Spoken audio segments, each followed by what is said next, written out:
The Power of Your Subconscious Mind by Joseph Murphy, read by Avicenna.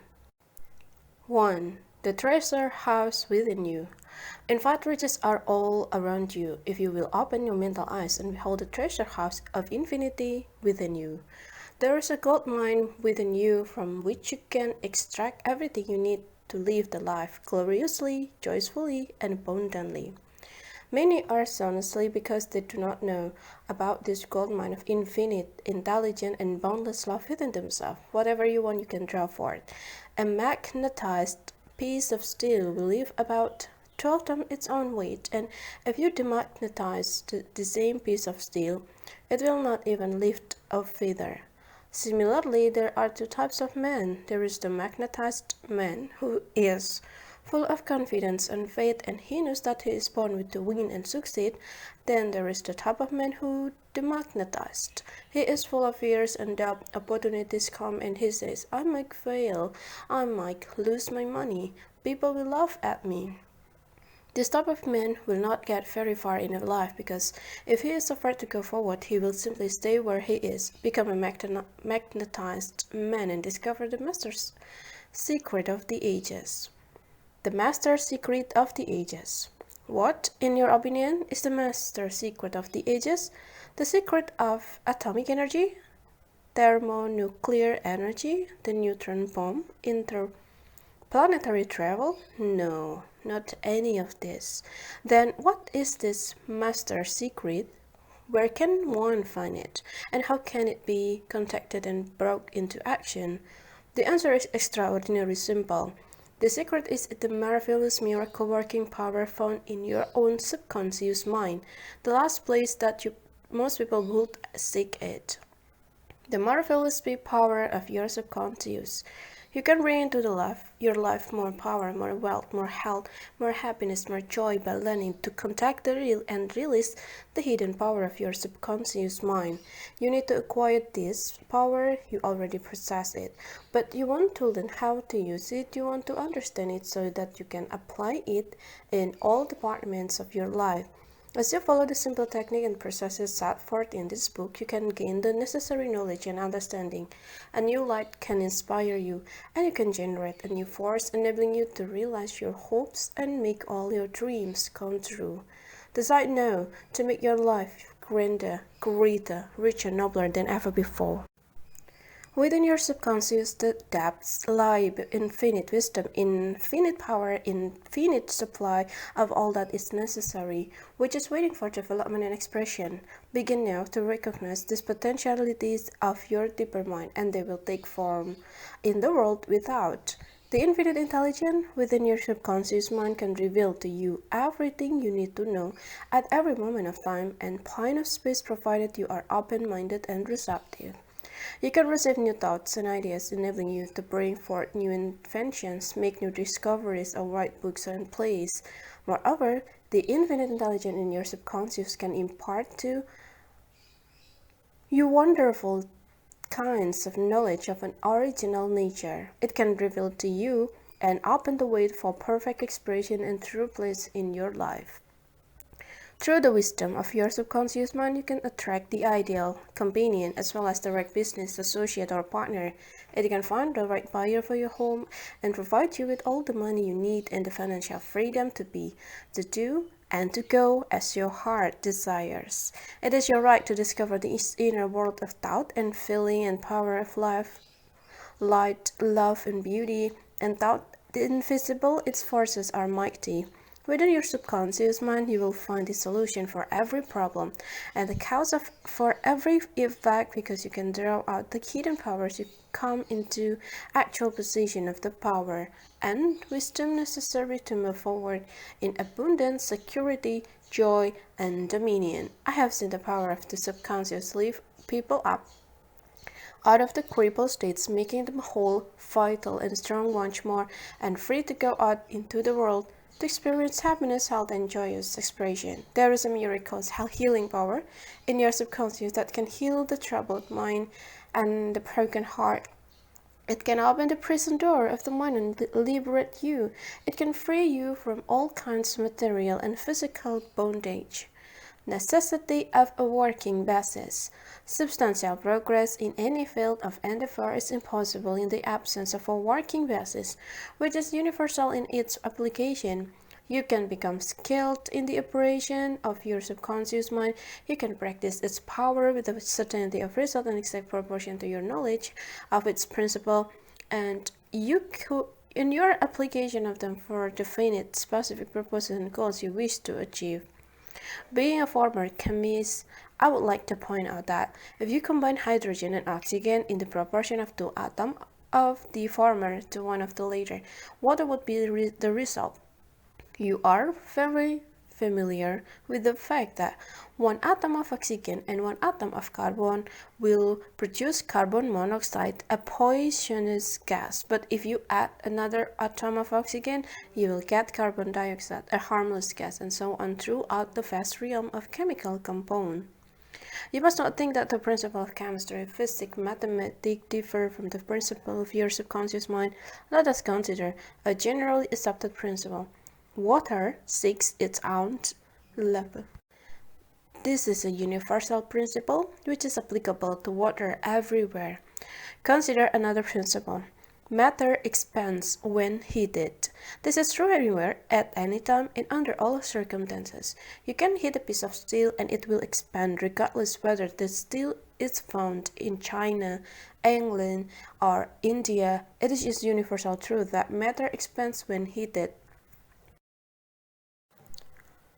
Also, a universal truth that whatever you impress on your subconscious mind is expressed on the screen of space as condition, experience, and event.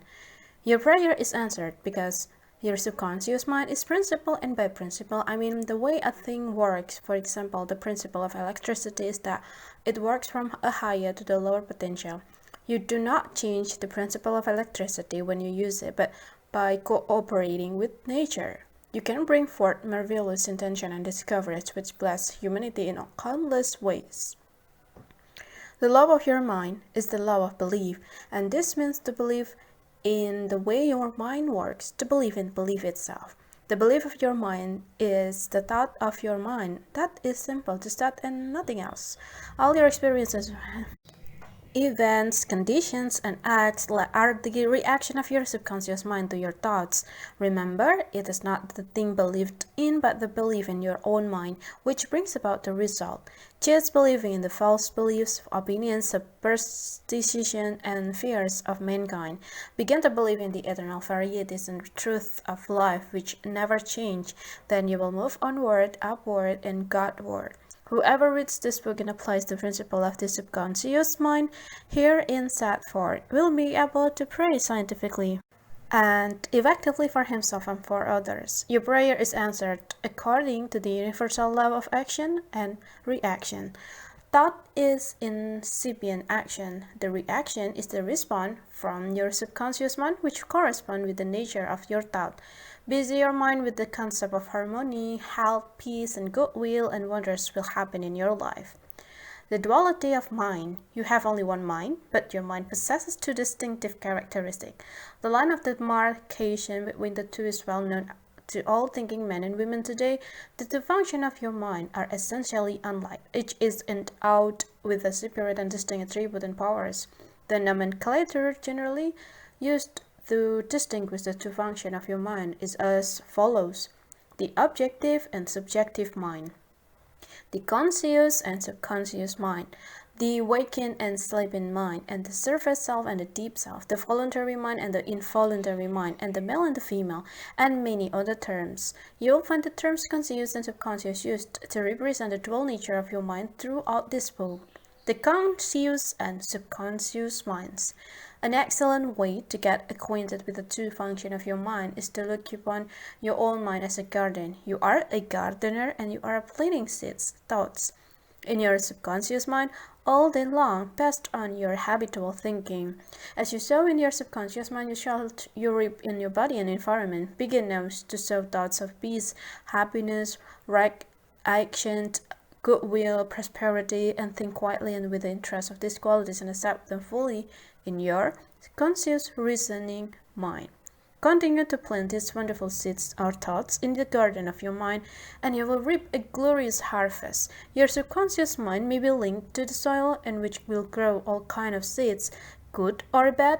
Two men gather grapes of thorns or figs of the thistle. Every thought is therefore a cause, and every condition is an effect. For this reason, it is essential that you take charge of your thoughts so as to bring forth only desirable condition. When your mind thinks correctly, when you understand the truth, when your thoughts deposited in your subconscious mind are constructive, harmonious, and peaceful, the magic working power of your subconscious will respond and bring about harmonious condition, agreeable surrounding, and the best of everything. When you begin to control your thought process, you can apply the power of your subconscious to any problem or difficulty. In other words, you will actually be consciously cooperating with the infinite power and omnipotent law which governs all things. Look around you, wherever you live, and you will notice that the vast majority of mankind lives in the world without. The more enlightened men are intensely interested in the world within. Remember, it is the world within, namely your thoughts, feelings, imagery, that makes your world without. It is therefore the only creative power in everything which you find in your world of expression has been created by you in the inner world of your mind, consciously or unconsciously. Knowledge of the interaction of your conscious and subconscious minds will enable you to transform your whole life. In order to change external condition, you must change the cause. Most men try to change condition and circumstances by working with condition and circumstances. To remove discord, confusion, lack, and limitation, you must remove the cause, and the cause is the way you are using your conscious mind. In other words, the way you are thinking and picturing in your mind. You are living in the fathomless sea of infinite riches. Your subconscious is very sensitive to your thoughts, and your thoughts form the mold of metric through which the infinite intelligence, wisdom, vital forces, and energies of your subconscious flow, and the practical application of the laws of your mind, as illustrated in each chapter of this book, will cause you to experience abundance for poverty, wisdom for superstition and ignorance, peace of pain, joy for sadness, light for darkness, harmony for discord, faith and confidence for fear, success for failure, and freedom for the law of averages. Certainly there can be no more wonderful blessing than this from a mental, emotional, and material standpoint. Most of the great scientists, artists, poets, singers, writers, and inventors have a deep understanding of the working of the conscious and subconscious minds.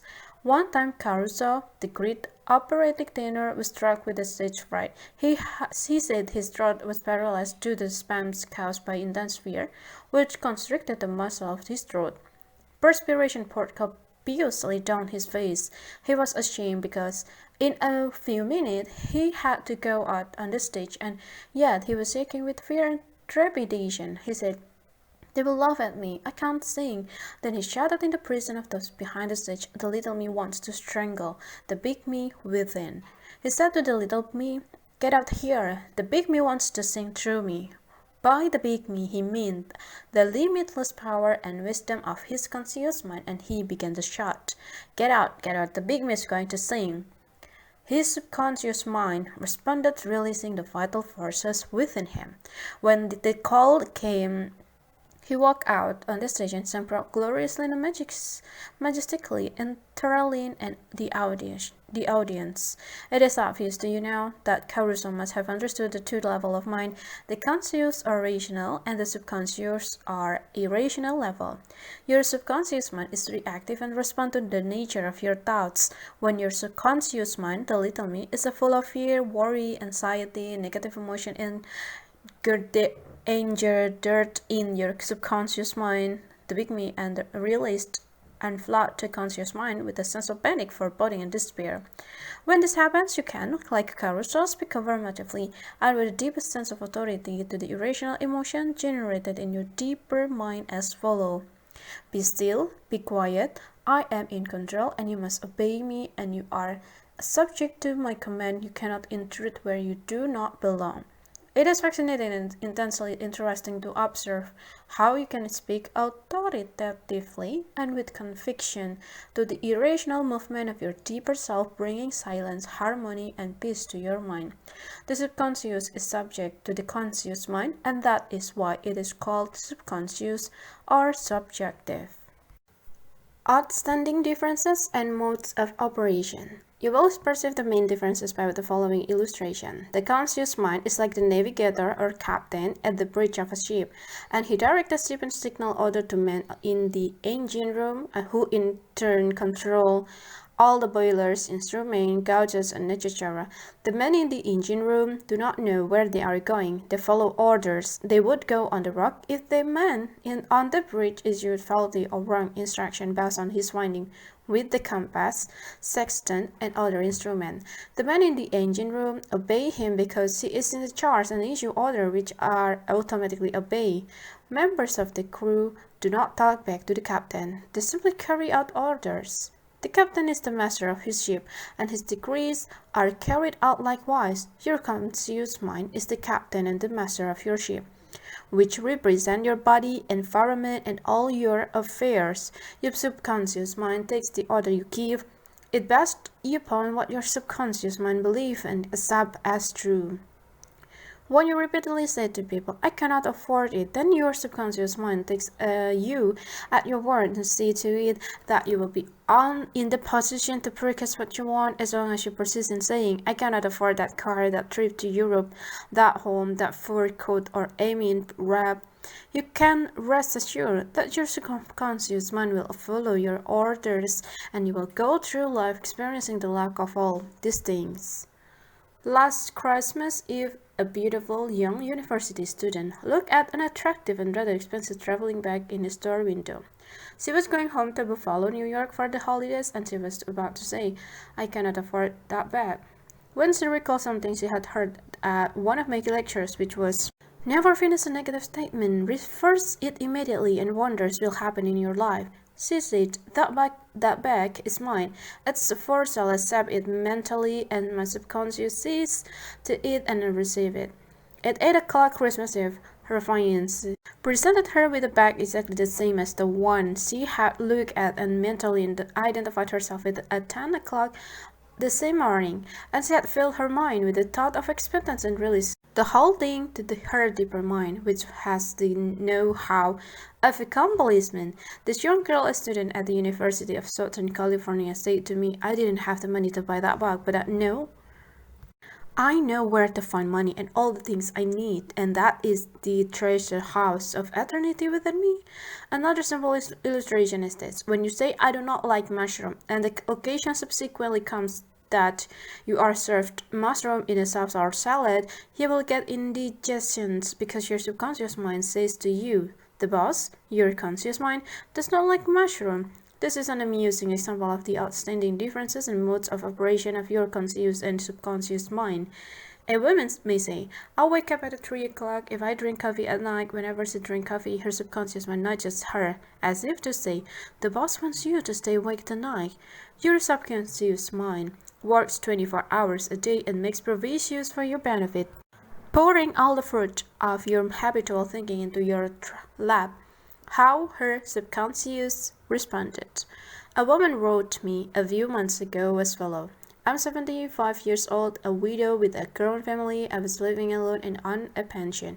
I heard your lecture on the power of subconscious mind, wherein you said that ideas could be conveyed to the subconscious mind by repetition, faith, and expectancy. I began to repeat frequently with feeling I'm wanted. I am happily married to a kind, loving, spiritual-minded man. I am secure. I kept on doing this many times a day for about 2 weeks, and one day at the corner drugstore, I was introduced to the retired pharmacist. I found him to be kind, understanding, very religious. He was a perfect answer to my prayer. Within a week, he proposed to me, and now we are on our honeymoon in Europe. I know that the intelligence within my subconscious mind brought both of us together in divine order. This woman discovered that the treasure house was within her. Her prayer was felt as true in her heart, and her affirmation sank down by osmosis into her subconscious mind, which is the creative medium. The moment she succeeded in bringing about a subjective embodiment, her subconscious mind brought about the answer through the law of attraction. Her deeper mind, full of wisdom and intelligence, brought both of them together in divine order. Be sure that you think on whatsoever things are true, whatsoever things are honest, whatsoever things are just, whatsoever things are pure, and whatsoever things are lovely, whatever things are of a good report. If there be a virtue, if there are any price, think of these things. Brief summary of ideas worth remembering. Number 1, the treasure house is within you. Look for the answer to heart your desire. Number 2, the great secret possessed by the great men of all ages was their ability to contact and release the power of their subconscious mind. You can do the same. Number 3, your subconscious has the answer to all the problems. If you suggest to your subconscious prior to sleep, I want to get up at 6 a.m. It will awaken you at that exact time. Number 4, your subconscious mind is the builder of your body and can heal you, lull yourself to sleep every night with the idea of a perfect health, and your subconscious, being your faithful servant, will obey you. Number 5, every thought is a cause and every condition is an effect. Number 6, if you want to write a book, write a wonderful play, give a better talk to your audience, and convey the idea lovingly and feelingly to your subconscious mind, and it will respond accordingly. Number 7, you are like a captain navigating a ship. You must give the right orders, and likewise you must give the right orders, thoughts and images to your subconscious mind, which control and govern all your experiences. Number 8, never use the term I cannot afford it, I can do this. Your subconscious mind takes you at your word and see to it that you do not have the money or the ability to do what you want to do. Affirm, I can do all things through the power of my subconscious mind. And number 9, the law of life is the law of belief. A belief is a thought in your mind. Do not believe that in things to harm or hurt you. Believe in the power of your subconscious to heal, inspire, strengthen, and prosper you. According to your belief, it is done unto you. Number 10, change your thoughts and you change your destiny. Number 2, how your own mind works. You have a mind and you should learn how to use it. There are 2 levels of your mind, the conscious or rational level and the subconscious or irrational level. You think with your subconscious mind, and whatever your habitual things sinks down into your subconscious mind, which create according to the nature of your thoughts. Your subconscious mind is the seat of your emotion and is the creative mind. If you think good, good will follow. If you think evil, evil will follow. And this is the way your mind works. The main point to remember is once the subconscious mind is up an idea, it begins to execute it. It is an interesting and subtle truth that the law of subconscious mind works for good and bad ideas alike. This law, when applied in a negative way, is the cause of failure, frustration, and unhappiness. However, when your habitual thinking is harmonious and constructive, you experience perfect health, success, and prosperity. Peace of mind and a healthy body are inevitable when you begin to think and feel in the right way. Whatever you claim mentally and feel as true, your subconscious mind will accept and bring forth into your experience. The only thing necessary for you to do is to get your subconscious mind to accept your idea, and the love of your own subconscious mind will bring forth the health, peace, or the position you desire. You give the command or decree, and your subconscious will faithfully reproduce the idea impressed upon it. The law of your mind is this: you will get a reaction, a response from your subconscious mind according to the nature of the thought or idea you hold in your conscious mind. Psychologists and psychiatrists point out that when thoughts are conveyed to your subconscious mind, impressions are made in the brain cells. As soon as your subconscious accepts any idea, it proceeds to put it into effect immediately. It works by association of ideas and uses every bit of knowledge that you have gathered in your lifetime to bring about its purpose. It draws on the infinite power, energy, and wisdom within you. It lines up all the laws of nature to get its way, and sometimes it seems to bring about an immediate solution to your difficulties, but at other times it may take weeks or longer. It's some ways are past finding out. Conscious and subconscious terms differentiated. You must remember that these are not two minds, they are merely two spheres of activity within one mind. Your conscious mind is the reasoning mind. It is that phase of mind which chooses, for example, you choose your books, your home, your partner in life, and you make all your decisions with your conscious mind. On the other hand, without any conscious choice on your part, your heart is kept functioning automatically, and the process of digestion, circulation, and breathing are carried on by your subconscious mind through processes independent of your conscious control. Your subconscious mind accepts what is impressed upon it or what you consciously believe. It does not reason things out like your conscious mind, and it does not argue with you controversially. Your conscious mind is like the soil, which accept any kind of seed or good or bad, and your thoughts are active and might be like unto seeds, and negative destructive thoughts continue to work negatively in your subconscious mind, and in due time will come forth into outer experience which corresponds with them. Remember, your subconscious mind does not engage in proving whether your thoughts are good or bad, true or false, but it responds to according to the nature of your thoughts or situation. For example, if you consciously assume something as true, even though it may be false, your subconscious mind will accept it as a true and proceed to bring about result which must necessarily follow because you consciously assumed it to be true. Experiments by psychologists. Innumerable experiments by psychologists and other on persons in the hypnotic state have shown that the subconscious mind is incapable of making selection and comparison, which are necessary for a reasoning process. They have shown repeatedly that your subconscious mind will accept any suggestion, however false, and having once accepted any suggestion, it responds according to the nature of the suggestion given. To illustrate the amenability of your subconscious mind to suggestion, if a practiced hypnotist suggests to one of his subjects that he is Napoleon Bonaparte or even a cat or a dog, he will act out the part with inimitable accuracy, and his personality becomes changed for the time being. He believes himself to be whatever the operator tells him he is. A skilled hypnotist may suggest to one of his students in the hypnotic state that his back itches, and to another that his nose is bleeding, to another that he is a marble statue, to another that he is freezing and the temperature is below zero. Each one will follow out the line of his particular suggestion, totally oblivious to all his surroundings which do not pertain to his idea. This simple illustration portrays clearly the difference between your conscious reasoning mind and your subconscious mind, which is impersonal, not selective, and accepts as true whatever your subconscious mind believes to be true. Hence, the importance of selecting thoughts, ideas, and premises which bless, heal, inspire, and fill your soul with joy. The terms subjective and subjective mind clarified.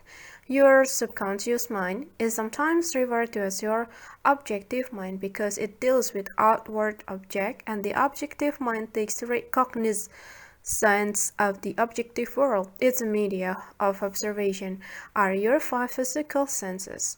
Your objective mind is your guide and director in your contact with your environment.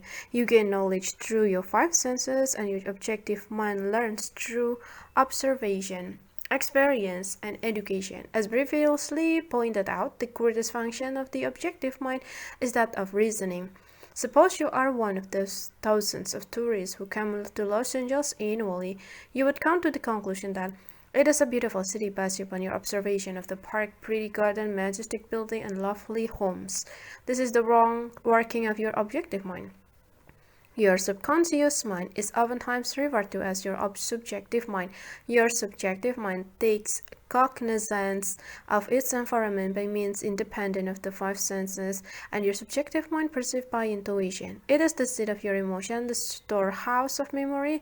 Your subjective mind performs its highest function when your objective senses are in abeyance. In a word, it is the intelligence which makes itself manifest when the objective mind is suspended or in a sleepy, drowsy state. Your subjective mind sees without the use of the natural organ of vision. It has the capacity of clairvoyance and a clear audience. Your subjective mind can leave your body, travel to distant land, and bring back information, oftentimes of the most exact and truthful character. Through your subjective mind, you can read the thoughts of others, read the content of sealed, enveloped, and closed safes, and your subjective mind has the ability to apprehend the thoughts of others without the use of the ordinary objective means of communication. It is of the greatest importance that we understand the interaction of the objective and subjective mind in order to learn the true art of prayer. The subconscious cannot reason like your conscious mind. Your subconscious mind cannot argue controversially. Hence, if you give it wrong suggestion, it will accept them as the true and will proceed to bring them to pass as condition, experiences, and event. All things that have happened to you are based on thoughts impressed on your subconscious mind through belief. If you have conveyed an erroneous concept to your subconscious mind, the sure method of overcoming them is by repetition of constructive, harmonious thoughts frequently repeated, which your subconscious mind accepts, and thus forming new and healthy habit of thought and life. For your subconscious mind is the cast in the seed of habit. The habitual thinking of your conscious mind establishes deep groove in your subconscious mind. This is very favorable for you if your habitual thoughts are harmonious, peaceful, and constructive. If you have indulged in fear, worry, and other destructive forms of thinking, the remedy is to recognize the omnipotence of your subconscious mind and decree freedom, happiness, and perfect health. Your subconscious mind, being creative and one with your divine source, will proceed to create the freedom and happiness which you have earnestly decreed. Determine this power of suggestion. You must realize by now that your conscious mind is the watchman at the gate, and its chief function is to protect your subconscious mind from the false impression. You are now aware of one of the basic laws of mind, and your subconscious mind is amenable to suggestion. As you know, your subconscious mind does not make comparison or contrast, neither does it reason and think things out for itself. This latter function belongs to your subconscious mind. It simply reacts to the impression given to it by your conscious mind. It does not show a preference for one course of action over another. The following is a classic example of the tremendous power of suggestion. Suppose you approach a timid-looking passenger on board ship and say to him something like this: "You look very ill. How pale you are. I feel certain you are going to be seasick, and let me help you to your cabin." The passenger turns pale, and your suggestion of seasickness associates itself with his own fear and forebodings. He accepts your aid down to the berth, and then your negative suggestion, which was accepted by him, is realized. Different reactions to the same suggestion. It is true that different people will react in different ways to the same suggestion because of their subconscious conditioning or belief. For example, if you go to a sailor on the ship and say to him sympathetically, "My dear fellow, you are looking very ill. Are not you feeling sick? You look to me as if you were going to be seasick." According to his temperament, he either laughed at your joke or expressed a mild irritation. Your suggestion fell on deaf ears in his instance because your suggestion of sickness was associated in his mind with his own immunity from it. Therefore, it called up not fear or worry, but self-confidence. The dictionary says that the suggestion is the act or instant of putting something into one's mind, the mental process by which the thought or idea suggested is entertained, accepted, or put into effect. You must remember that the suggestion cannot impose something on the subconscious mind against the will of the conscious mind. In other words, your conscious mind has the power to reject the suggestion given. In the case of the sailor, he had no fear of seasicknesses. He had convinced himself of his immunity, and the negative suggestion had absolutely no power to evoke fear. The suggestion of seasickness to the other passenger called for his indwelling fear of sicknesses, and each of us has his own inner fears, belief, opinion, and this inner assumption rule and govern our life. A suggestion has no power in and of itself except if you accept it mentally. This causes your subconscious power to flow in a limited and restricted way according to the nature of the suggestion. How he lost his arm. Every 2 or 3 years, I gave a series of lectures at the London Truth Forum in Caxton Hall. This is a forum I founded a number of years ago. Dr. Evelyn Fleet, the director, told me about an article which appeared in the English newspaper dealing with the power of suggestion. This is the suggestion a man gave to his subconscious mind over a period about 2 years. I would give my right arm to see my daughter cure. It appeared that his daughter had a crippling from the arthritis together with a so-called incurable form of skin disease. Medical treatment had failed to alleviate the condition, and the father had intense longing for his daughter's healing and expressed his desire in the words just quoted. Dr. Evelyn Fleet said that the newspaper article pointed out that one day the family was riding when their car collided with another, and the father's right arm was torn off at the shoulder, and immediately the daughter's arthritis and skin condition vanished. You must make certain to give your subconscious only a suggestion which heal, bless, elevate, and inspire you in all your ways. Remember that your subconscious mind cannot take a joke, it takes you at your word. How autosuggestion banishes fear. Illustration of autosuggestion. Autosuggestion means suggesting something definite and specific to oneself. Herbert Parkin, in his excellent manual of autosuggestion, records the following incident. It has its amusing side so that one remembers it. A New York visitor in Chicago looks at his watch, which is set an hour ahead of Chicago time, and tells his Chicago friend that it is 12 o'clock. The Chicago friend, not considering the difference between time, Chicago and New York, and tells the New Yorker that he is hungry and that he must go to lunch. Autosuggestion may be used to banish various fear and other negative conditions. A young singer was invited to give an audition, and she had been looking forward to the interview, but on 3 previous occasions she had failed miserably due to fear of failure. This young lady had a very good voice, but she had been saying to herself, when the time comes for me to sing, maybe they won't like me. I will try, but I'm full of fear and anxiety. Her subconscious mind accepted this negative autosuggestion as a request and proceeded to manifest them and bring them into her experience. The cause was an involuntary autosuggestion, silent fear, thoughts emotionalized and subjectified. She overcame it by following technique. 3 times a day, she isolated herself in a room. She sat down comfortably in an armchair, relaxed her body, and closed her eyes, and she stilled her mind and body as best she could. Physical inertia favored mental passivity and rendered the mind more receptive to suggestion. She counteracted the fear suggestion by saying to herself, I think beautifully, I'm poised, serene, confident, and calm. She repeated this statement slowly, quietly, and with feeling from 5 to 10 times at each sitting, and she had 3 such sittings every day and one immediately prior to sleep. At the end of a week, she was completely poised and confident. When the invitation to the audition came, she gave a remarkable, wonderful audition.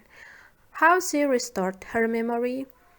A woman aged 75 was in the habit of saying to herself, I'm losing my memory. She reversed the procedure and practiced induced autosuggestion several times a day as follows. My memory from today on is improving in every department. I shall always remember whatever I need to know at every moment of time and point of space. The impression received will be clearer and more definite. I shall retain them automatically and with ease. Whatever I wish to recall will immediately present itself in the correct form in my mind. I'm improving rapidly every day, and very soon my memory will be better than it has ever been before. At the end of the 3 weeks, her memory was back to normal, and she was delighted. How he overcame a nasty temper. Many men who complain of irritability and bad temper prove to be very susceptible to autosuggestion and obtain marvelous results by using the following statement 3 or 4 times a day, morning, noon, and at night prior to sleep for about a month. Henceforth, I shall grow more good-humored.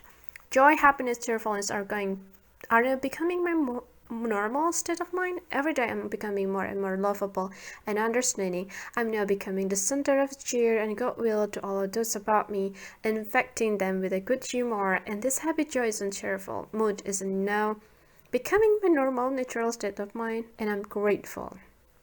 The constructive and destructive power of suggestion.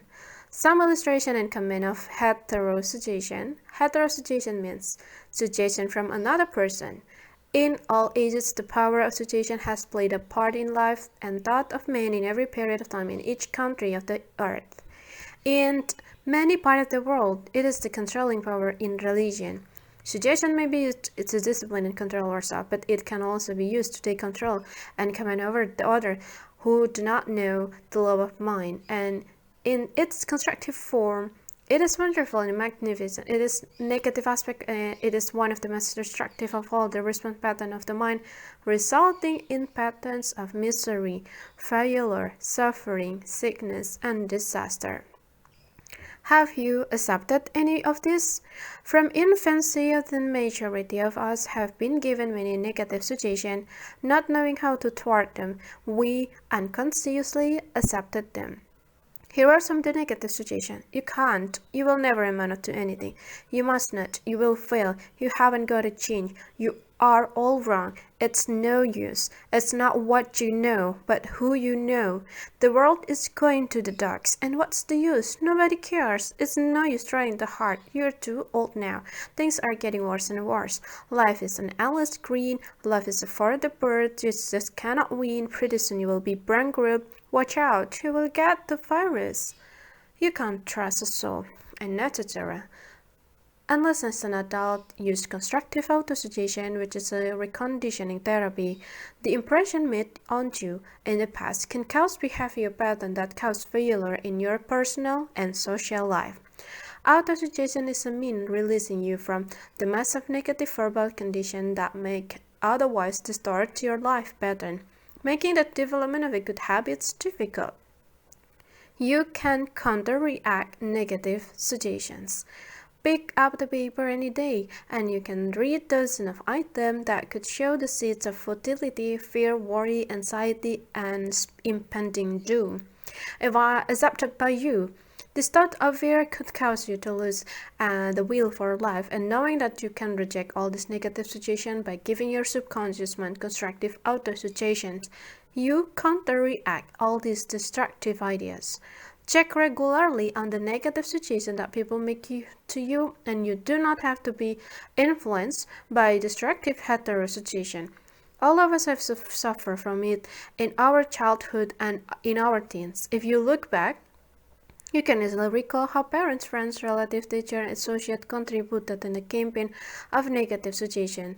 Study the things said to you, and you will discover much how faith was in the form of propaganda. The purpose of much of what was said was to control you or instill fear into you. This heterosuggestion process goes on in every home, office, factory, and club, and you will find that many of these suggestions are for the purpose of making you think, feel, and act as others want you to, and in ways that are to their advantage. How suggestion killed a man.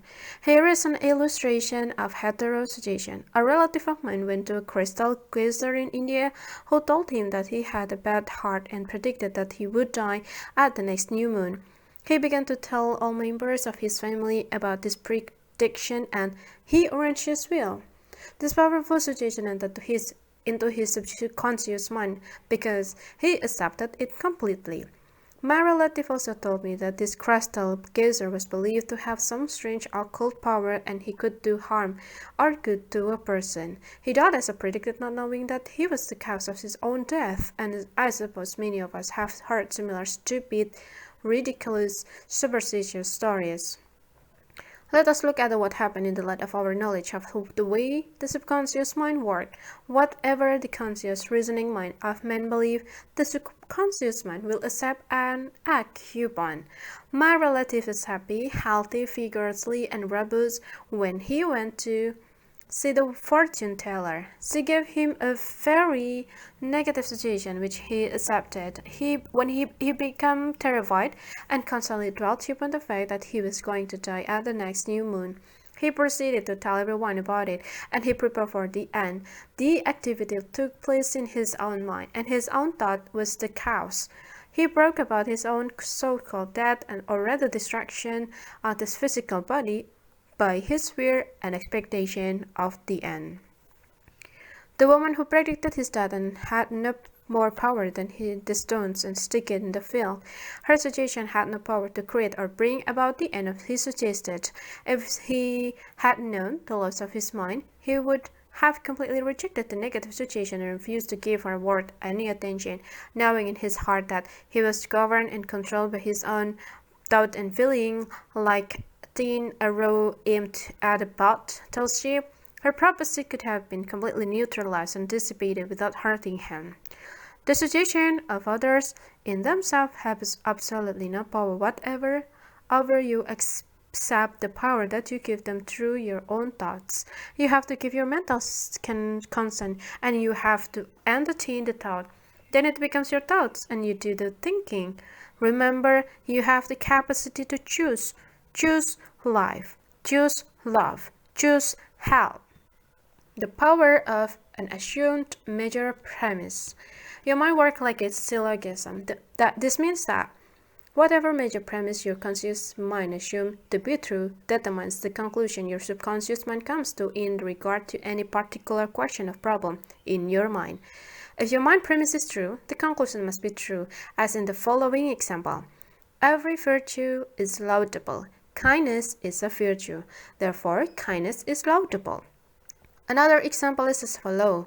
All formed things change and pass away. The pyramid of Egypt all formed things, and therefore someday the pyramids will pass away.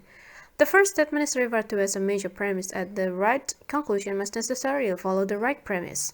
A college professor who attended some of my Science of Mind lecture in May 1962 at Town Hall, New York, said to me, "Everything in my life is topsy-turvy, and I have lost health, wealth, and friends. Everything I touch turns out wrong."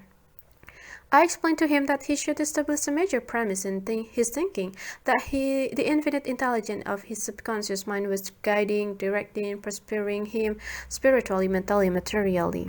Then, his subconscious mind would automatically direct him wisely in his investment decision and also heal his body and restore his mind to peace and tranquility. This professor formulated an overall picture of the way he wanted his life to be, and this was his major premise. Infinite intelligence leads and guides me in all my ways, and perfect health is mine, and below of harmony operates in my mind and body. Beauty, love, peace, and abundance are mine. The principle of right action and divine order govern my entire life. I know my major premise is based on the eternal truth of life, and I now feel like and believe that my subconscious mind responds according to the nature of my conscious mind thinking. He wrote me as follows. I repeated the above statement slowly, quietly, and lovingly several times a day, knowing that they were sinking deep down into my subconscious mind, and that result must follow.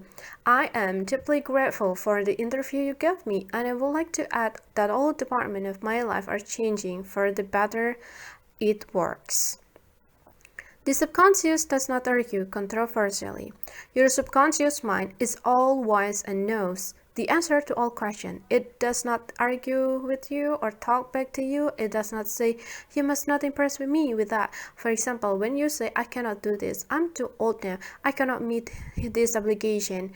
I was born on the wrong side of the track. I don't know the right politician." You are impregnating your subconscious with a negative thought, and it responds accordingly.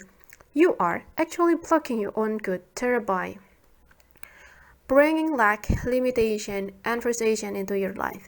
When you set up obstacles, impediments, and delay in your subconscious mind, you are denying the wisdom and intelligence resident in your subconscious mind. You are actually saying, in effect, that your subconscious mind cannot solve your problem. This leads to mental and emotional congestion, followed by sickness and neurotic tendencies. To realize your desire and overcome your frustration, affirm boldly several times a day. The infinite intelligence, which gave me this Desire leads, guides, and reveals to me the perfect plan for the unfolding of my desire. I know the deeper wisdom of my subconscious is now responding, and what I feel and claim within is expressed in with the without, and there is a balanced equilibrium and equanimity. If you say there is no way out, I'm lost, and there is no way out of this dilemma, I'm stymied and blocked, and you will get no answer or a response from your subconscious mind. If you want the subconscious to work for you, give it the right questions and attain its cooperation. It is always working for you. It is controlling your heartbeat this minute and also your breathing. It heals a cut on your finger, and its tendency is lifeward, forever seeking to take care of you and preserve you. Your subconscious has a mind of its own, but it accepts your pattern of thoughts and imagery. When you are seeking an answer to a problem, your subconscious will respond, but it expects you to come to a decision and through the judgment in your conscious mind. You must acknowledge the answer is in your subconscious mind. However, if you say, I don't think there is any way out, I'm all mixed up and confused, why don't I get the answer? You are neutralizing your prayer. Like the soldier marking time, you do not get anywhere. Still the wheels of your mind relax, let go, quietly affirm. My subconscious knows the answer. It is responding to me now. I give thanks because I know the infinite intelligence of my subconscious knows all things and is revealing the perfect answer to me now. And my real conviction is now setting free the majesty and glory of my subconscious mind. I rejoice that it is so. Reviewing of highlight. Number 1. Think good and good will follow. Think evil and evil will follow. You are what you think all day long. Number 2. Your subconscious mind does not argue with you. It accepts what your subconscious mind decrees. If you say, I cannot afford it, it may be true, but do not say it. Select a better thought, decree, and I will buy it. I accept it in my mind. Number 3. You have the power to choose. Choose health and happiness. You can choose to be friendly or you can choose to be unfriendly. Choose to be cooperative, joyous, friendly, lovable, and the whole world will respond. This is the best way to develop a wonderful personality. Number 4. Your conscious mind is the watchman at the gate. Its chief function is to protect your subconscious mind from the false impression. Choose to believe that something good can happen and is happening now. Your greatest power is your capacity to choose happiness and abundance. Number 5. The suggestion and statement of others have no power to hurt you. The only power is the movement of your own thought. You can choose to reject the thoughts or statement of others and affirm the good, and you have the power to choose how you will react. Number 6. Watch what you say.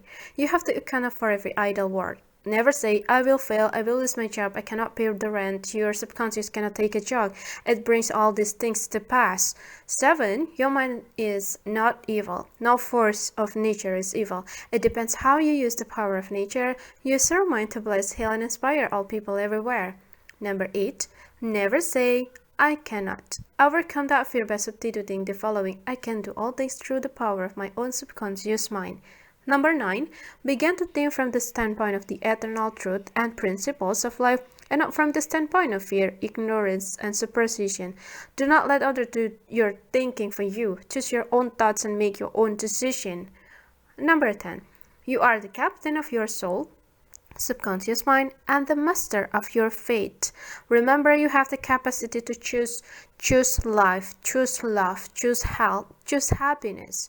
11. Whatever your conscious mind assumes and believes to be true, your subconscious mind will accept and bring to pass. Believe in God, fortune, divine guidance, right action, and all the blessing of life.